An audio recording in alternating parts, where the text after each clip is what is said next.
इसमें एक शिकायत प्राप्त हुई थी हमें बलजिंदर से, जो कि हिजरावा कला के निवासी हैं। उन्होंने बताया कि उनके पास एक कॉल आया जिसमें कि उनको ये कहा गया कि हम लाइफ इंश्योरेंस कंपनी से बात कर रहे हैं, उनके कोई प्रतिनिधि बन के बात की, और आपको तरह तरह के लाभ पहुंचाने के लिए आप हमें विभिन्न खातों में पैसे डालिए। तो इस प्रकार से उन्होंने अलग अलग किश्तों से 4,46,882 रुपये जो है अलग अलग खातों में डाले। फिर इसमें एक FIR जो है वो 8/10/25 को दर्ज की गई साइबर थाना में, और उसी की जांच में कुछ आरोपियों को पकड़ा गया। पहले इसमें 3 आरोपी गिरफ्तार किए गए और उनसे जो है 3 mobile phone, 5 ATM card, 7 bank cheques और 5,000 रुपये की रिकवरी की गई थी। इसके अलावा कल परसों जो है 2 आरोपी गिरफ्तार किए गए, जिनकी जो पहचान है वो इस प्रकार से है। एक है रवि कुमार उर्फ रवि, पुत्र किशोर लाल, ये हांसी का निवासी है, और दूसरा है रवि कुमार पुत्र मोहन लाल, ये अशोकनगर फतेहाबाद का निवासी है। तो इन दोनों को फतेहाबाद से ही गिरफ्तार किया गया। इनके अलावा जब इनका रिमांड लेके इनसे पूछताछ की गई तो आगे के आरोपी जो हैं, हमारे असल आरोपी, उनको भी गिरफ्तार किया गया है आज। उनमें से एक है रिपन पुत्र मोहन लाल, ये अपना अशोकनगर का ही रहने वाला है, और एक है नितेश कुमार, ये भट्टा कॉलोनी फतेहाबाद का रहने वाला है, जो कि मताना रोड के पास स्थित है।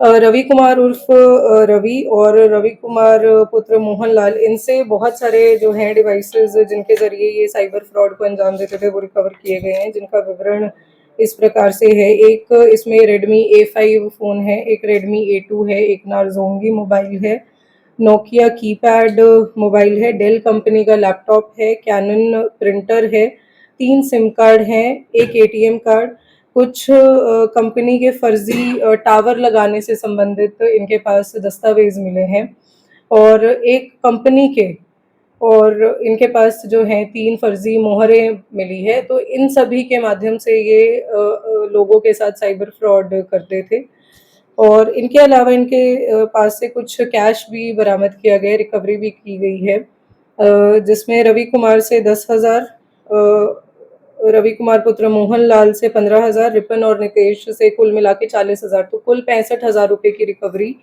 की गई है।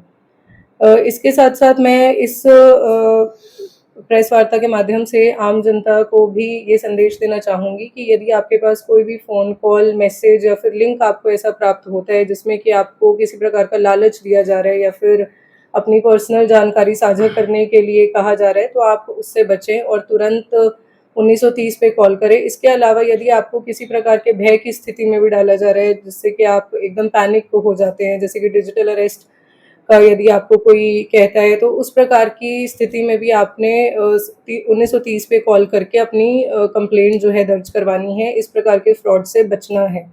अभी तक इनसे अभी पूछताछ की जाएगी, जब गहनता से पूछताछ करेंगे तो एग्जैक्ट जो नंबर है वो पता चलेगा। कैसे वारदात हुई? तो लाइफ इंश्योरेंस कंपनी का इन्होंने अपने आप को एजेंट बताया और कहा कि आपको इंश्योरेंस से रिलेटेड जो बेनिफिट्स होते हैं, कस्टमर आईडी और अन्य जो लाभ हैं वो आपको प्रोवाइड किए जाएंगे, और इसके लिए आपको पैसे जमा करने हैं। तो ये अपना खाता नंबर वगैरह देते थे, जिसमें कि जो भी विक्टिम होता है, पीड़ित से पैसे जमा करवाते थे।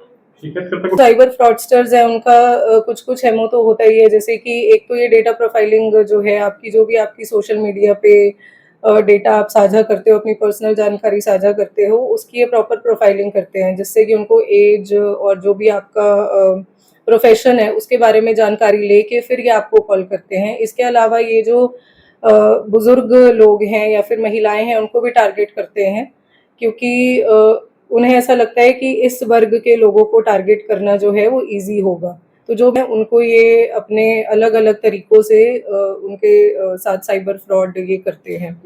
अभी ये तो उसका सर्च किया जाएगा, बाकी थानों से एक बारी जानकारी लेके फिर ही पता चल पाएगा। पर्सनल डिटेल्स और जो भी है सारा इंटेरोगेशन करना है। अभी सिर्फ मामले से जो हमारे पास मुकदमा था उससे संबंधित ही जानकारी हासिल है, अन्य बाकी की जानकारी अभी इनसे इंटेरोगेशन करके पता लगाई जाएगी। किसी के माध्यम से, किसी बिचौलिए या फिर किसी मीडिएटर के माध्यम से किसी गरीब इंसान को या फिर झांसा देकर या उनको कुछ पैसों का लालच देके खरीदते हैं और उन्हीं का इस्तेमाल करते हैं अपने।